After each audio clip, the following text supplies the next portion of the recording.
శ్రీరామ జయం. ఆంజనేయ స్వామి వారిని మంగళవారం ధ్యానం చేస్తే శక్తియుక్తులు లభిస్తాయి.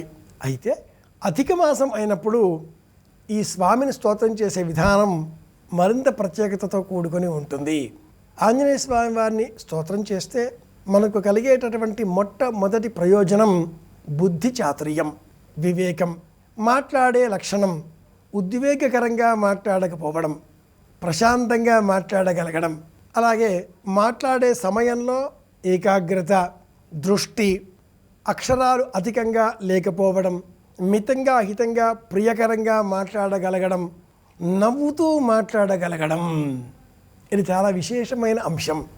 ఎవరైనా మాట్లాడుతూ ఉంటే మాట్లాడిన తర్వాతనైనా నవ్వండి, నవ్విన తర్వాతనైనా మాట్లాడండి అంటూ ఉంటారు.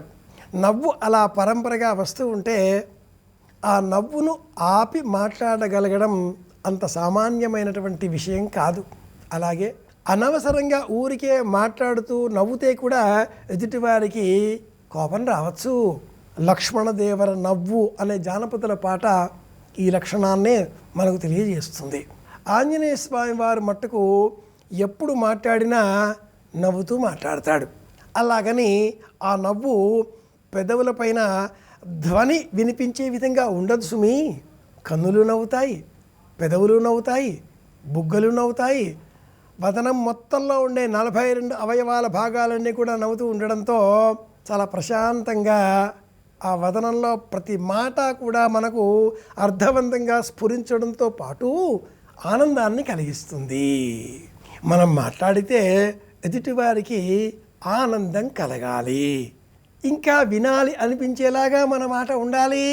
అప్పుడు ఏం చేయాలంటే ఆంజనేయ స్వామి వారికి ప్రీతికరంగా కొబ్బరి నీటితో అభిషేకం చేయడం, తమలపాకుల మాలిక చేత అలంకరించడం, సింధూర సేవ అర్పించడం, వడపప్పుతో చేసిన మానికలు, వడతో చేసిన పదార్థాలు అంటే మినప వడలు ఇలాంటివి, వీటిని నివేదనగా అర్పించడం, అందరితో పంచుకోవడం, ఇవి ప్రధానం. చిన్నారి బాలబాలికలను కూర్చుండజేసి జయ హనుమాన జ్ఞానగుణ సాగర జయ కపీశతి లోక ఉజాగర రామదూత అతులిత బలధామ ఆంజనేయపుత్ర పవన సుతనామ మహావీర అంటూ ఆ 80 వరసల లేదా 2 పాదాల గల 40 దోహాలతో ఉన్న హనుమాన్ చాలీసా పిల్లలతో కలిపి పారాయణ చేస్తే, పిల్లలకు నేర్పిస్తే జై జై జై హనుమాన్ గోసాయి కృపా కరో గురు అని చెబుతూ ఉంటే ఆ పిల్లలతో పాటుగా మనకు కలిగే భావన పేరే ఆనందం. పవనతనయ సంకటహరణ మంగళమూరతి రూప చెబుతూ ఉంటే తెలియని ఏదో ఒక ఆనందంలో నుంచి బయటకు అలా వస్తుంది.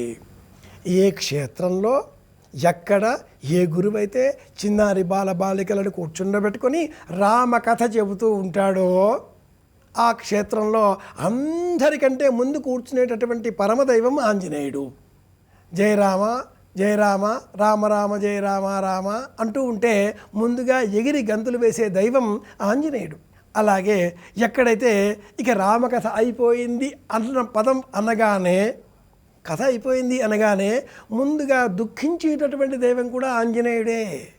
ఎత్ర ఎత్ర రఘునాథ కీర్తనం తత్ర తత్ర కృతమస్తకాంజలిం కదా. విశేషంగా అధిక మాసం సెలవులు, చిన్నారి బాలికలు ఇంట్లోనే ఉంటారు. వారందరినీ కూడా కూర్చుండబెట్టుకొని అందరికీ నుదుటన బొట్టు పెట్టి ప్రతి పిల్లవాడికి ప్రతి చిన్నారి బాలికకు చేతికి ఒక హనుమాన్ చాలీసా గ్రంథం ఇచ్చి సమష్టిగా అందరి చేత కూడా హనుమాన్ చాలీసా పారాయణం చేయించి అనంతరం వారి చేతికి అంత బటిక బెల్లం నివేదనగా అర్పించినది అందిస్తే వారి ఆనందానికి అవధులుండవు. మనకు కూడా సంపూర్ణంగా ఆంజనేయ స్వామి వారి అనుగ్రహం లభిస్తుంది. అధిక మాసం మంగళవారం ఆంజనేయ స్వామి వారిని ఇలా సేవించుకుందాం, ఆనందం పొందుదాం, మళ్ళీ కలుసుకుందాం. శ్రీరామ జయం.